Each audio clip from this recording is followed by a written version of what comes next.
आज दिनांक 19/4/2024 को नामांकन के आखिरी दिन बसपा प्रत्याशी लोक चुनाव को लेकर बशीर खान ने किया अपना नामांकन। एक तरफ देखा जाए तो बसपा पार्टी के द्वारा प्रत्याशी में फेरबदल किया गया। बसपा पार्टी के जनपद फिरोजाबाद से प्रत्याशी चौधरी बशीर खान ने अपना नामांकन करने के बाद मीडिया से वे रूबरू जानकारी देते हुए बताया कि फिरोजाबाद की जनता के द्वारा कई बार कई सांसदों को परखा गया है, देखा गया है, तो इसलिए यहाँ पर बदलाव होना जरूरी है। एक बार मुझे भी देखें, मेरे कार्य को देखें और बगैर किसी भेदभाव के फिरोजाबाद की जनता के लिए कार्य करना चाहता हूँ, अपनी जिम्मेदारियों को निभाना चाहता हूं। आज के नामांकन में पुलिस प्रशासन की कड़ी व्यवस्था नजर आई, चप्पा चप्पा पर नजर आया शासन प्रशासन। अरविंद कुमार श्रीवास्तव की रिपोर्ट। सबसे पहले मैं आदरणीय माननीय बहन जी का शुक्रिया अदा करना चाहूंगा। उन्होंने विश्वास जताया और फिरोजाबाद लोकसभा से हमको प्रत्याशी बनाया, इसके लिए मैं आभार प्रकट करता हूं आदरणीय माननीय बहन जी के लिए।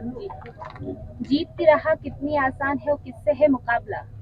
देखिए, यहाँ पर जिस तरह का माहौल है और यहाँ के लोग जान चुके हैं, पहले से भी सब परख लिए हैं लोगों को, जो सिटिंग सांसद हैं इससे पहले कौन था, तो यहाँ परिवर्तन होना जरूरी है। मेरा ये कहना है कि आपने लोगों को आजमा लिया। चुनावी पर्व हर 5 साल पर आता है लोकतंत्र में, तो एक बार मुझे चौधरी बशीर को मौका दें।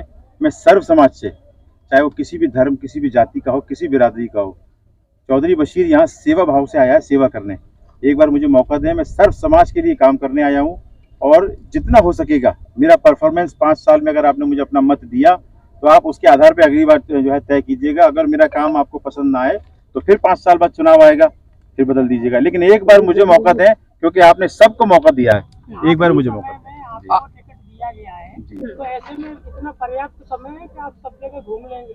देखिए, जनता जनार्दन बहुत समझदार है, उन्होंने 5-5 साल लोगों के भी देखे हैं। उनको लगेगा कि हाँ, इस व्यक्ति पे भरोसा किया जा सकता है और ये हमारा काम करेगा, क्योंकि उनको आजमा चुके हैं यहाँ के लोग। तो एक बार मुझे मौका देंगे, मुझे उम्मीद है और मैं उनकी उम्मीदों पर खरा उतरूंगा, ये मेरा अपना मानना है। जो प्राथमिकता के तौर पे आप करना चाहेंगे? सब समाज के लिए काम करना, विकास, सब मतलब चाहे किसी धर्म, किसी जाति, किसी बिरादरी का हो, और भाईचारा कायम रखना। विपक्ष का कहना है और सत्ता पक्ष का भी कहना है कि आप केवल इलेक्शन के टाइम पर आते हैं। नहीं, ऐसा नहीं है। देखिए, हर जितने भी लोग हैं, हाँ। चाहे वो सांसद रहे हो, चाहे विधायक रहे हो, चुनाव के समय पर इसलिए आते हैं क्योंकि जनता के साथ में सामना होता है, संवाद होता है।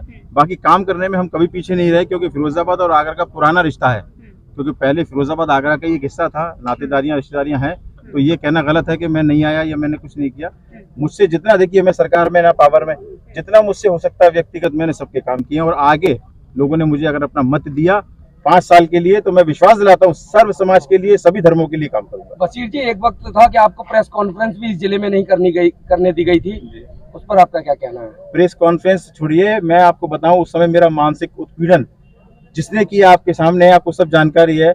मैंने 23 दिन उन लोगों ने मुझे जेल कटवाई, रात दिन मैंने वहाँ बिताए झूठे मुकदमों में। केवल मेरा गुनाह यह था कि मैंने समाजवादी पार्टी की सरकार थी उस समय पर, और मैंने उनके बेटे के सामने पर्चा भर के चुनाव लड़ने की चेष्टा की, हिम्मत की। तो उसका नतीजा ये हुआ कि हमको झूठे मुकदमे, वो भी संगीन ऑफेंस में, संगीन धाराओं में हमको मुकदमे में फंसा करके जेल भेज दिया गया और हमको मानसिक रूप से, शारीरिक रूप से, फाइनेंशियल रूप से तोड़ा गया और ये कहा गया कि दोबारा कभी फिरोजाबाद लौट कर मत आना।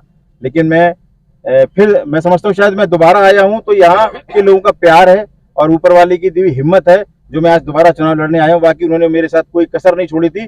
इतने झूठे मुकदमे मुझ पर ला देते कि अभी 4 दिन पहले भी उस झूठे मुकदमे में बाइज्जत बरी हुआ हूँ न्यायालय से, अदालत से। क्या माना जाए, पहले सत्येंद्र जैन सोली को टिकट मिला था, बातचीत हुई, फिर बदल गया, क्या इसके पीछे क्या वजह रही?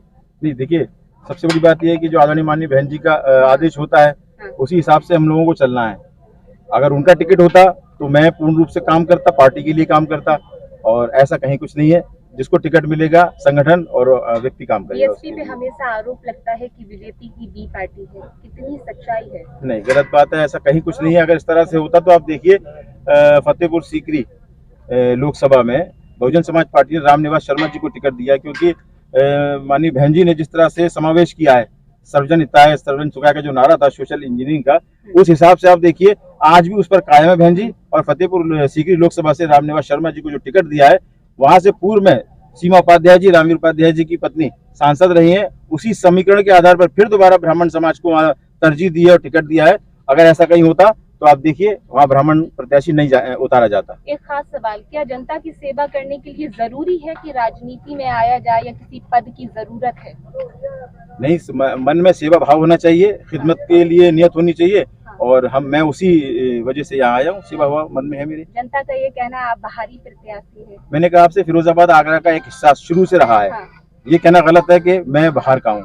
मेरी नातेदारियां रिश्तेदारियां शुरू से 50 साल से है हमारी यहाँ पर, तो मैं बाहर का कैसे? मैं यहाँ का बेटा हूँ और सभी का बेटा हूँ, सभी का भाई हूँ, जितने भी धर्म के लोग हैं। जनता से क्या कहेंगे? जनता से अपील करूंगा आपके माध्यम से कि एक बार चौधरी बशीर को मौका दें। सर्व समाज से अपील करूंगा, चाहे किसी धर्म, किसी जाति, किसी वर्ग, किसी बिरादरी का हो, एक बार मुझे मौका दें। चुनावी पर्व हर 5 साल पे आता है लोकतंत्र में। अगर मेरा काम आप लोगों को पसंद ना आए तो मुझे लात मारकर उतार दीजिएगा अगले 5 साल में। कहना चाहते हैं, आइए उन्हीं से बात करेंगे। तो ये तस्वीरें आप देख रहे हैं, बसपा प्रत्याशी ने नामांकन ऐसे किया। खड़े हो जाओ क्या सब।